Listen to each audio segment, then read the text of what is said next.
റിലീസാണ്. Cinema ഇറങ്ങുന്നതിൻ്റെ തലേന്ന് പോലും ചിലപ്പോൾ റിലീസ് മാറ്റി വെക്കാം എന്നുള്ളൊരവസ്ഥയിൽ 100% റിസ്കിൽ മാത്രമാണ് ആടിറങ്ങിയത്. അപ്പം അത് ഇങ്ങനെ ഒരു വിജയത്തിലേക്ക് വന്നാൽ മാത്രമേ ബ്രേക്ക് ഈവൻ ആവുള്ളൂ എന്നുള്ളത് വ്യക്തമായ ധാരണ എനിക്കും വേണുചേട്ടനും ഉണ്ടായിരുന്നു.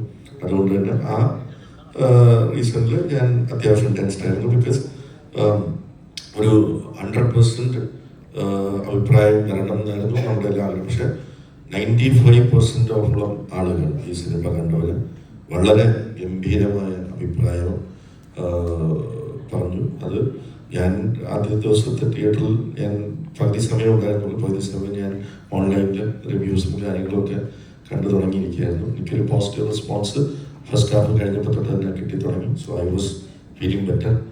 As usual mister Mithun Thomas മുങ്ങിയിരുന്നു, പ്രശ്നമൊക്കെ വന്നില്ല. അദ്ദേഹം അണ്ടർവേൾഡിലായിരുന്നു.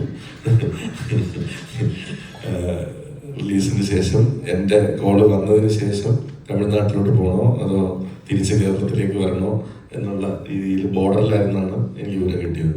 കറക്റ്റ് അല്ലേ?